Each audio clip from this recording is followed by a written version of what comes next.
So today is the last day for early voting in Georgia ahead of a critical runoff race for the U.S. Senate there. And last night, former President Barack Obama returned to the Peach State for the second time to campaign for incumbent Democratic Senator Raphael Warnock. I'm here to tell you that we can't let up. I'm here to tell you we can't tune out. We can't be complacent. We have to run through the tape. And that means all of us doing our part to make sure that Raphael Warnock goes back to being the United States Senator from the great state of Georgia. Meanwhile, GOP candidate Herschel Walker held a dueling rally with South Carolina Senator Lindsey Graham. Both parties are watching this race closely. A win for Democrats would strengthen their majority in the Senate.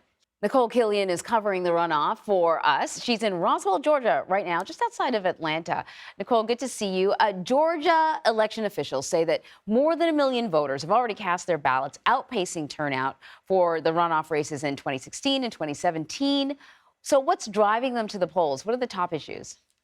Yeah, well, good morning to you, Anne Marie, from Roswell. And, you can see, just look behind me at this line, which has been about this long since well before the polls opened at 6 o'clock or 7 o'clock this morning. So there is a lot of enthusiasm on the ground in terms of this robust early vote turnout that we continue to see. And, many voters just say that they are enthusiastic about just getting this done. They understand the importance of their vote.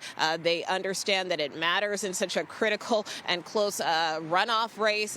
Both sides, whether you talk to Democrats or Republicans, feel very passionately about their candidates and the importance of having either a Democrat or a Republican in office. So those are some of the motivating factors behind this robust turnout. So this is interesting. You spoke to Georgia's lieutenant governor. He is a Republican. You spoke about the runoff race, and he explained why he did not vote for his fellow party member, Herschel Walker. I want to play that sound.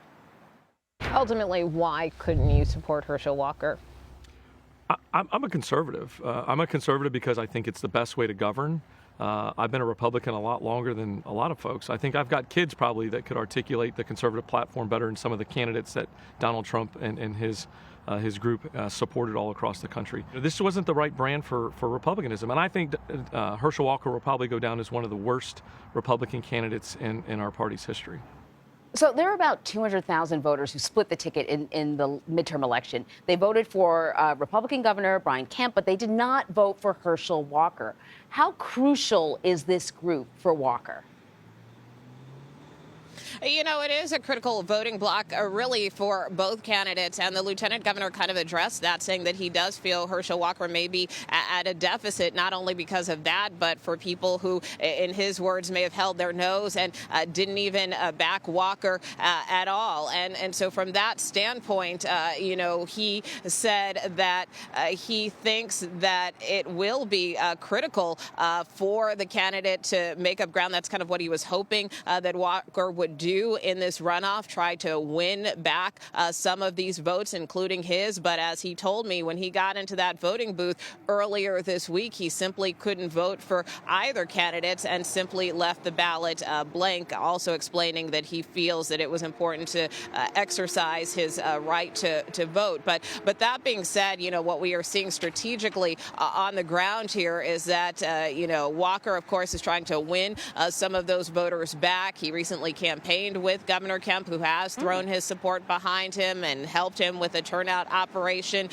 but also cut several ads for him as well. So Walker is leaning very heavily on the governor in this race, but Senator Warnock is too, to a certain extent, really trying to target those swing voters. He had a rally earlier this week with the Dave Matthews Band as the headliner, and a lot of his advertising has really kind of targeted those folks who kind of may be on the fence about supporting Walker.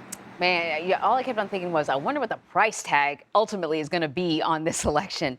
Expensive stuff. Nikole, thank you.